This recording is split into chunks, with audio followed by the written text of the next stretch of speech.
Virgo, and welcome to your weekly reading. This is a reading for Virgo, Sun, Moon, and Rising.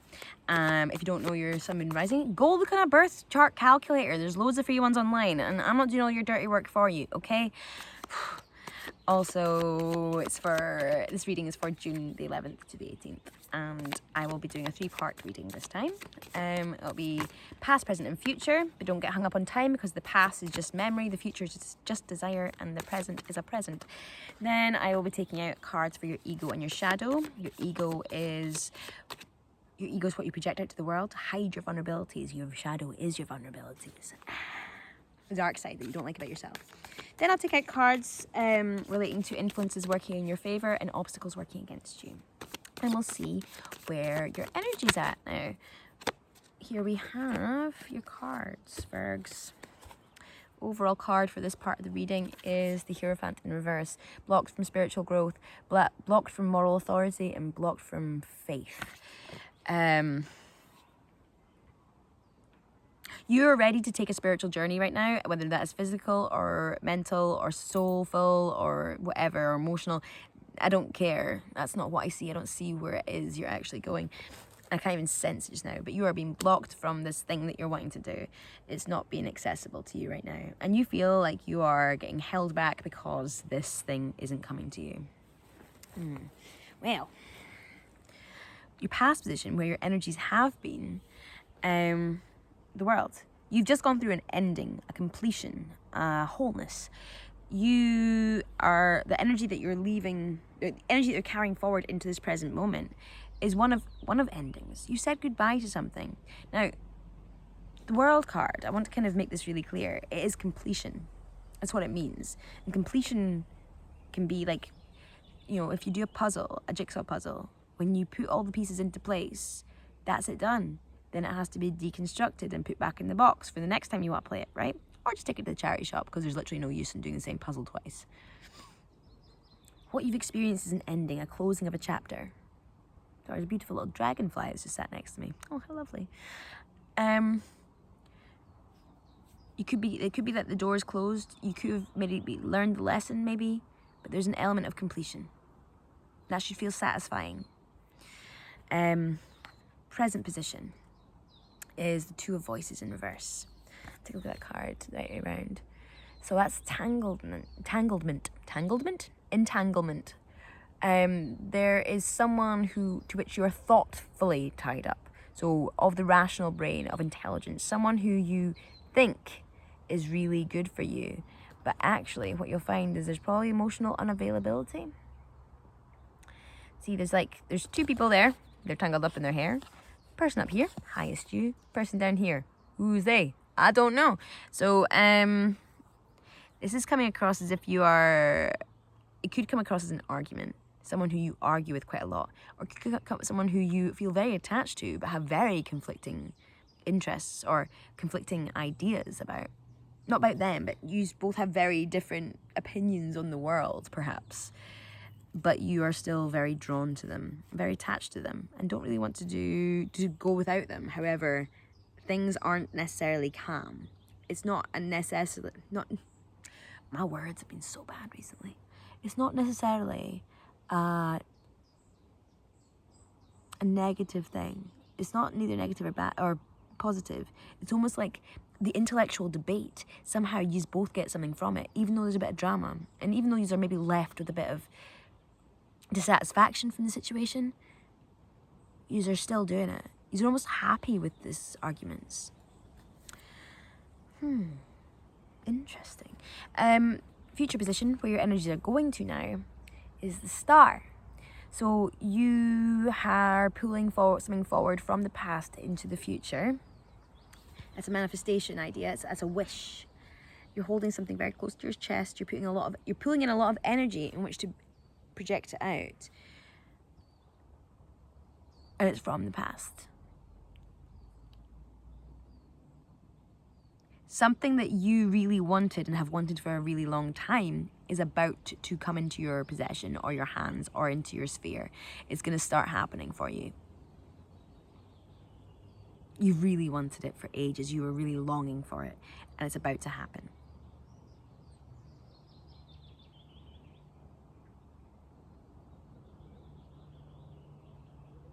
I'm not hearing anything else. Just it's about to happen. Ooh, that's nice. Okay, let's see about your shadow and your ego.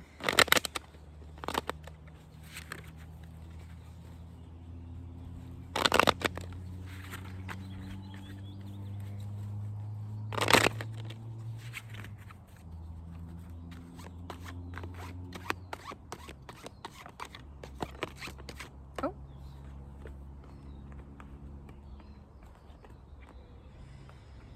Okay. Overall card for this part of the reading is the Four of Pentacles. That's in reverse, I think. These cards are hard to tell. I think this is in reverse. I think he's usually popping his head in that way, but it's upside down. These cards, it's kind of questionable whether they're reversed or not. It's withholding possessions. It's not necessarily wanting to share your resources, feeling precious about what you have because you have a lack mentality. Lack mentality is the idea that you're never going to have enough, and there's always a possibility that it could all be taken away from you. So it's kind of survivalist, I suppose, to a degree, but at the same time, it's when you keep your energy at a certain place, if your energy exists in the idea of a lack of abundance, then it's where you're going to keep yourself. But if you can train yourself to start thinking of yourself as rich, then you will never go without. That's why billionaires can become more and more billionaire, because they don't feel like they've got anything to lose. Interesting, right? It's a strange thing, energy.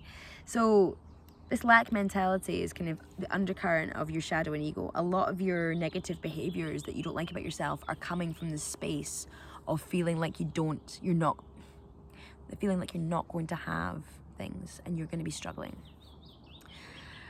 Learn to forage and learn to make a fire in the woods, and then you'll never go without. That's what I did. I'm always abundant. Look, your fungus. That'll start a fire. Anyway, your vulnerabilities, your shadow. Six of Swords in reverse. You're aware that you did not leave a situation that you probably should have. You didn't leave the sinking ship when the rats were leaving.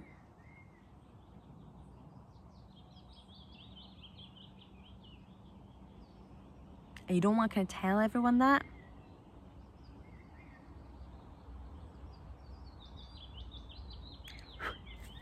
Fly. That is the Knight of Pentacles, okay? And this card always says writing quite a lot to me, specifically letter writing.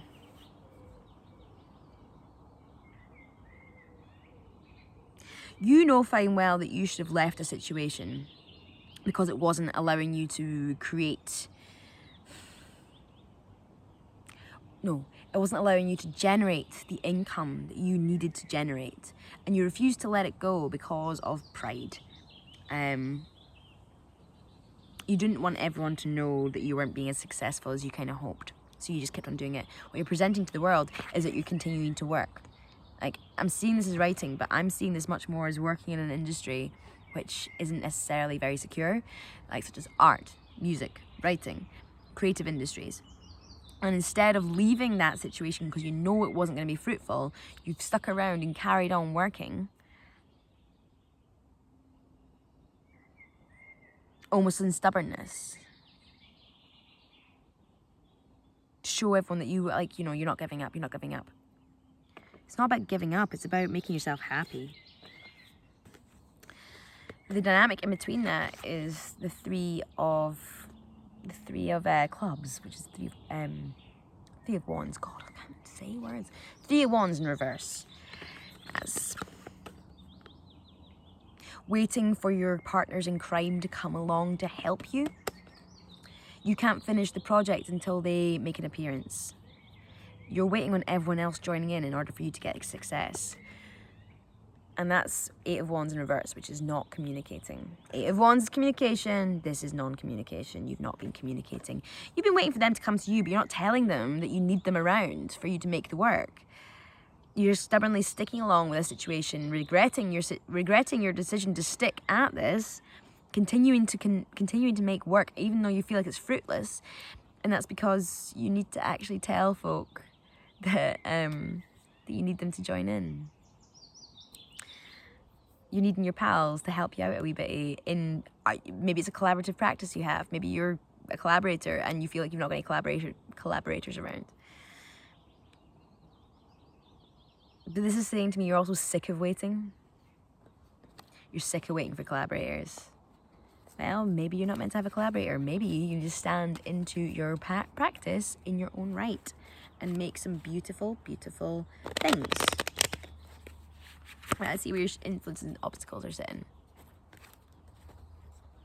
There's an orb right in front of my face. It's probably just a reflection, but it looks so weird. Look at my magic eye! Okay, don't get distracted, Cass.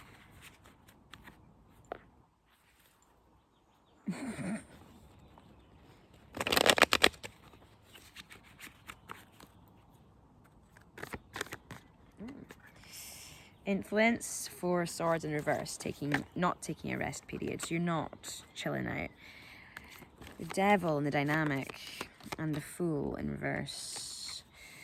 And then we have the Seven of Wands. So the overall card for this part of the reading is the Seven of Wands. Seven of Wands. Defensiveness. You're attempting to protect your energies quite a lot just now.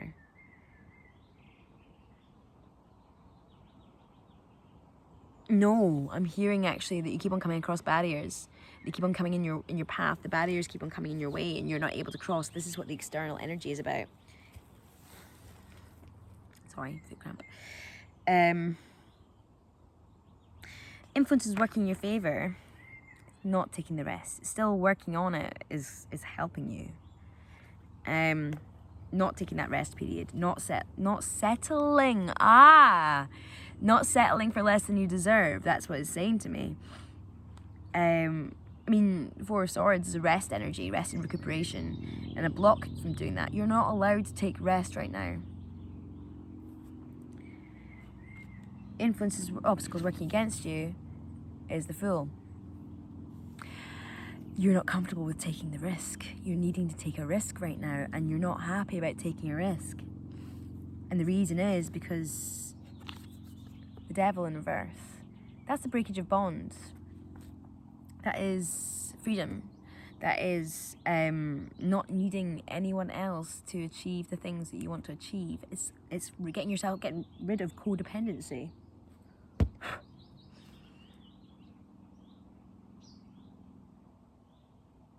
The risk for you right now is to carry on working and to create work on your own without any collaborators and without the support network. What that's going to require is dog-headedness, bullheadedness, some sort of head of some sort of animal that won't bloody move. And I might be thinking about my dog because she doesn't move when I take her on a walk if she don't want to go somewhere. I feel her. I can only respect that. It's the stubbornness is going to get you through, but you're going to have to take a risk. Take a risk and get rid of this codependency. There's no need for it because all the barriers and limitations that are going to come up, they're going to continue to come up. That's what's going to happen, but you need to be able to be strong enough and not slack in order for you to navigate those boundaries, get over those boundaries, find out where those limitations are and get them to fuck. Okay, that's what I have for you, Virgo. I hope that helped. I will see you next week for next week's